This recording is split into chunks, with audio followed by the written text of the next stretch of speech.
Okay, I want to respond now to Dave Smith's very strange diatribe when it comes to uh, Charlie Kirk's text messages, whatever's going on with uh, Israel and Bill Ackman and whatever. I mean, listen, it's hard to even stomach all the crap that was just being thrown against the wall. But um, Dave referenced something when it came to specifically.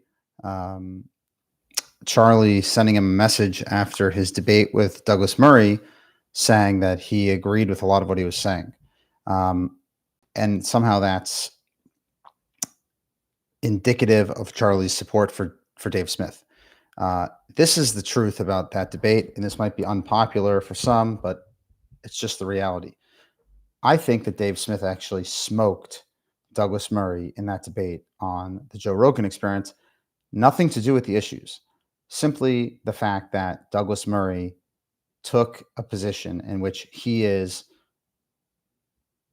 an expert. He has been to Israel and Gaza, and therefore knows more about the situation than Dave. So they spent an inordinate amount of time focused on who actually had more expertise. I think it was a terrible look for Douglas Murray.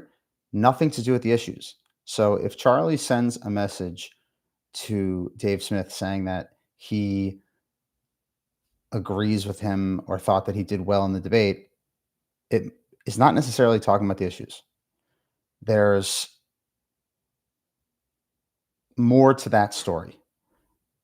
Again, when uh, Dave Smith was tweeting out about the two young individuals who were murdered outside of the HAC event in Washington D.C., Charlie had a little bit of a back and forth with him, and that's what Dave Smith decided to talk about and say that Charlie had supported what he was doing and they had planned to go on a podcast. Again, I believe it. I think that Dave Smith probably received these messages from Charlie Kirk, but it's not really answering any of the questions. It's not really talking about any of the relevant information when it came to what Charlie actually felt about Israel. I think it's important to note that Charlie was about building coalitions and about trying to engage people from a plethora of viewpoints and to try to maintain a conservative coalition in support of President Trump's agenda. So he is going to tolerate quite a bit of dissent and diversity of opinions that other people might not tolerate. I think it's totally fair for people who believe in a very strong US Israel relationship to challenge Turning Point USA and Charlie as to why they would want to have Tucker Carlson speaking at their conferences. That's not an inappropriate question. At the same time, I think it's appropriate for people in Tucker Carlson's camp or otherwise to challenge Charlie or to Turning Point USA if they perhaps had what was seen as too much of a pro-Israel stance. They're allowed to do that. There's nothing wrong with it. I think Charlie demonstrated and Turning Point USA demonstrated that at the end of the day, they really did support and do support Israel. But that's not an inappropriate question. So there's a lot there. And Charlie was about building coalitions, getting people together. And of course, he's going to privately say that he supports a portion of what someone might have said on a given topic. That's good politics.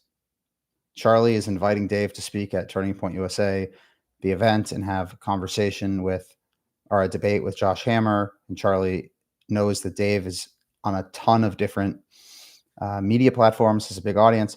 So that's not that's just good politics. That's not saying that Charlie is supporting any of the crazy things that Dave Smith says.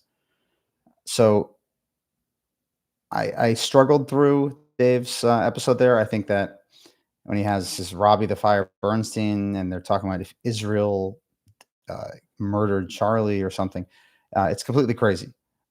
It's absolutely insane. There's absolutely no evidence for it. They even say that it's someone from InfoWars who infers this, and then Max Blumenthal, the degenerate, wrote about it. So you have InfoWars putting something out there, and then Max Blumenthal in the gray zone talking about that issue, which just confirms that there's really nothing there. So these are not serious journalists. These are not serious commentators. These are not people that actually know the issues. These are not people that are looking to have an objective take on it. So it kind of speaks for itself.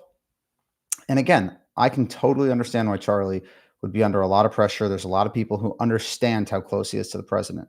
Let's not underestimate how important it is for a number of different lobbyists lobbying for different time on different issues, trying to make sure that at Turning Point USA, Turning Point Action events, you had issues that were important to certain delegations that got the requisite time and that were brought to the agenda and the attention of President Trump and his team.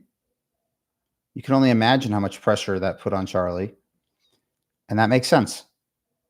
But because he had a lot of pressure from all sorts of interest groups and everything like that, does that mean that he was changing his personal view on Israel? I'm not buying it. The Charlie that I knew back a decade ago loved Israel, was passionate about helping Jewish students on campus. I can't imagine that in the aftermath of October 7th, when you're fighting a war, and Charlie understood that Israel is fighting a war. I simply cannot comprehend the suggestion that Charlie somehow would have turned on Israel. That's utterly absurd. And again, the way in which things are manipulated is also just repugnant. They say Benjamin Netanyahu said that Charlie was a friend, meaning a friend to Israel, not saying that he's his personal friend. And there's the, the podcasting networks are just making a lot out of nothing. And it's unfortunate to see that his body hasn't even been buried. This is already happening. With regard, and just another point that Candace made. Candace tried saying that, well, Charlie was going on podcast, sorry, Benjamin Netanyahu was going on podcast tours, and notice he wasn't on the Charlie Kirk show. That very well could have been because certain people in Israeli politics or in America didn't want to promote him or give him that audience. So it's not even that that's even an indictment of or a determination of what Charlie felt about Benjamin Netanyahu. This is politics after all. There's so many people out there with so many different agendas that are pushing different stuff. It could have been staffers in the White House who didn't want President Trump to listen to 2 hours of Charlie with Benjamin Netanyahu because they were fearful of whatever policy decision he would make as a result. I have no idea. And the truth is, Candace Owens also has no idea. There's a lot of different factors at play here. But what's particularly bothersome is Candace, Dave Smith, they're playing off these tropes where they're essentially saying the donors, the pro-Israel donors, aka the Jews, are putting undue influence on Charlie and other people to try to sway them to have blind support for Israel. Have you ever heard of a nonprofit organization soliciting donations and then the donor saying, I don't really even care about the ideological bend of this organization? It's a pretty reasonable ask if you're going to give 25,000, 100,000, $1 million to an organization to know that that organization is in line with your personal values. So instead of this being some nefarious act or some having some ulterior motive, it very well could be that people that are looking to make 5-figure, 6-figure, 7-figure, 8-figure contributions to a nonprofit want to make sure that the nonprofit is in line with what they want. That's totally fair. So instead of having this online hype that is based on nothing, it's important to just take a step back and actually evaluate the claims squarely, fairly, and without any sort of agenda. Unfortunately, when it comes to some of these YouTube streamers, Substack, whatever it might be, there are a lot of people out there that are trying to make outrageous claims so that it's driving a lot of audience and it is engaging people in a lot of conspiracy. The concept that Israel would have been involved in attacking Charlie is a straight conspiracy. There is no evidence for it. It's completely outrageous. But you notice that there are some people that are quick to do that because they know that it's going to get a lot of clicks. And yes, Israel was being talked about a lot because there are 48 hostages in Gaza right now. So it would make sense that there are a lot of conversations happening between Charlie, GOP operatives, and people that care about the US Israel relationship. Israel has been in a war now for almost 2 years. Charlie cared deeply about Israel, cared deeply about the Jewish people. I'm not going to go into every single comment that Charlie made about radical Islam, but it's also clear that Charlie was opposed to radical Islam. So there's so many aspects here that the side that's trying to manipulate this is actually not even really the pro-Israel side. It is the people that hate Israel and are trying to push an agenda and manipulate Charlie's language to make it even worse because there's absolutely nothing to indicate that Charlie had any sort of major disagreement fallout with Israel. Certainly not the land of Israel. If you want to say that he had a disagreement about some of the ways that the war is being executed, or perhaps Israel could do a better job in PR. You know who has a problem with the way the war is executed and the way Israel has been handling PR? I do, as well as millions of Israelis and millions of Jews around the world. There's there are so many different opinions and so many different people that would like to see things done in even a slightly different way. And what's hard for this anti-Israel crowd to understand is that having a disagreement does not mean that you are breaking up with someone. So the way that it's being portrayed is Israel is forcing Charlie to do something, and Charlie was breaking away from their demands. It's completely preposterous. Charlie very well may have had an issue with some of the things going on with Israel's war, whether that's in Gaza, whether that's in Lebanon or Syria or in Iran. That's totally within the realm of friendly conversation. So it's extremely disingenuous to imply that that's somehow an indictment of everything that Charlie's lifelong affinity for the land of Israel, the state of Israel, and his respect for Prime Minister Netanyahu. If you have any questions, jump in the chat here. Happy to answer to get involved. But I'm particularly disturbed by this tendency of people to just ascribe the absolute worst motive and and and really manipulate the situation into something that it truly is not. Okay, Candace Owens is completely manipulating the situation. She's not a trustworthy reporter when it comes to the situation. And then citing Max Blumenthal, and again, I even saw that Megyn Kelly cited Max Blumenthal strictly as a journalist. In what world is Max Blumenthal a journalist? Back in college, I went to Washington University in St. Louis and then Brandeis University in Waltham, Massachusetts. Max Blumenthal was an anti Semitic psychopath. When did he become a journalist? How would his reporting all of a sudden become worthy of being shared on the Megyn Kelly show or any serious person who's talking about the issues? He was always in the far corners of the internet doing really dumb things, being shut down by Andrew Breitbart and promoting anti-Semitic conspiracy theories. And now, after Charlie Kirk dies, he's now being cited with some sort of viral video about, or sorry, viral article.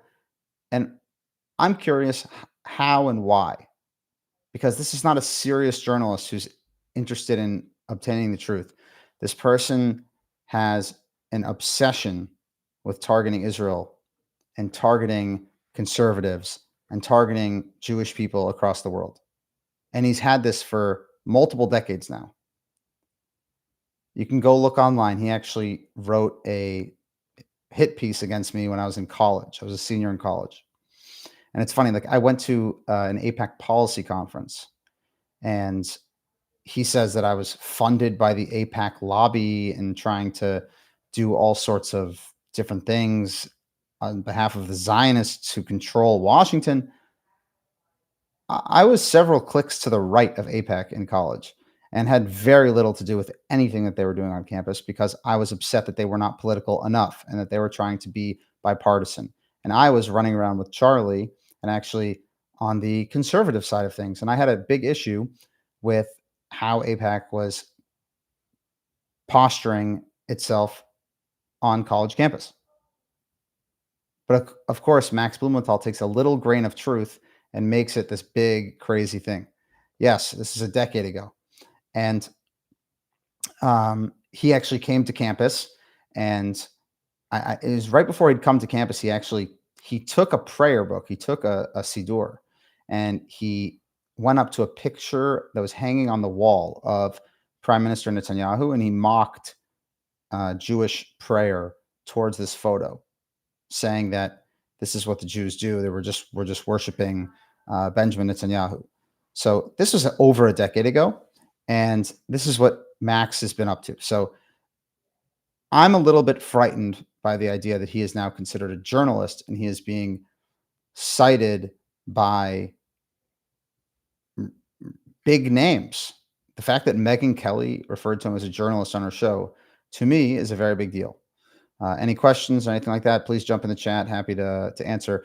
Kind of freestyling here, but again, going back to the Dave Smith comments on Charlie. Charlie was a coalition builder. He's trying to get as many people as possible in a room together to exchange ideas. He's trying to ensure that young conservative voices are able to hear from a diversity of views and really own their conservatism. And there's a big libertarian block within young conservatives. Makes sense that Dave Smith would speak at something like Turning Point USA, and they have a discussion. So of course he's going to say something nice to Dave. I'm sure he interpersonally liked him. Do you know how many people on all different sides of the aisle interact with each other privately? This is not a revelation. So the concept that he says, I like how you debated with Douglas Murray, and therefore that's an endorsement or some sort of support, pretty far-fetched. And as I said at the start here, don't forget, in that debate between Douglas Murray and Dave Smith on the Joe Rogan Experience, I actually think that Dave Smith won, and he won pretty handily. That's despite the fact that he was wrong on the issues. I think that Douglas's debate tactic in that podcast was wrong, and I think that Dave came across as more compelling. And it's very easy to understand that Charlie might have been praising him for his debate tactics and providing some support as someone he was trying to build as an ally. That makes a lot of sense. That's not Charlie moving away from any sort of support for Israel. So that part is pretty wild to me. I also want to touch on the fact that how gross it is that Charlie's body hasn't even been buried yet, and these fake journalists are running around harassing people, Charlie's friends who are mourning, his pastor, trying to understand what Charlie said with Bill Ackman at a retreat in the Hamptons in early August. Is this really a story that couldn't be written a week from now? Why is it that these people have to be taken away from mourning, from grieving, from trying to establish things in the organization just after Charlie was brutally murdered on a college campus? Why are they distracted with this crazy story? I think that's a fair question. I'm not saying he couldn't write the story, but it's a little bit inconsiderate to write a story at a time such as this. And it shows a lot about the character. Again, I'm not saying that you can't write about it. I'm not saying that it isn't a story. I think that retreat is a story. It would have been a story regardless of the fact that Charlie was murdered on a college campus. But we have to ask ourselves, is this acceptable journalistic practice based on what's going on? And is that something that you actually trust this actor? Is he a good actor or a bad actor? I know that Charlie absolutely despised Max Blumenthal. He thought Max Blumenthal was a horrible person. So I'm not sure of every private interaction they ever had, but I know that Max has been chasing Charlie around for at least a decade. So that's a little bit about Max Blumenthal, the Dave Smith text messages, and other claims to Charlie's legacy. I think it's a very dangerous thing that's being done right now, and that is manipulating these private messages to try to create an alternative Charlie, somehow something you didn't see publicly, and therefore it would just be the private conversations with which is what Dave Smith did today. And I'll conclude by just touching quickly on that Megyn Kelly Charlie clip from early August, in which they were saying they're getting harassing messages and people from the pro Israel camp that were going at them. I think it's pretty easily explainable in that the Overton window of acceptable conduct, when it gets expanded, you get some really crazy people like Daryl Cooper, like Dave Smith, like Blazarian. And when those people start promoting crazy conspiracy theories and anti Semitic blood libels, it gets a lot of people very nervous. So, this isn't to say some advocates for a strong Israel America relationship didn't overstep their boundary and say some crazy things to Megyn Kelly or to Charlie. I really don't know. But I know where those people are coming from, which is when you're spending time defending Israel against the most insane charges you could ever make. It distracts from the actual discussion. So instead of having a discussion about how can Israel best prosecute a war against Hamas and free the hostages, you are engaged in a discussion in which people are accusing Israel of being a Nazi state. I think it's pretty obvious that there's a big distinction there. So it's in that vein, and the idea that some of these crazy lunatics were being invited to the conversation about Israel with really no factual background, basis, baseline, nothing. That's what was driving some of the frustration. And just look at who Tucker Carlson has had on his show. He's had some of the craziest people out there. So these are fair questions to ask. That's not to say that every single complaint, question, concern was shared in a positive way. I really don't know.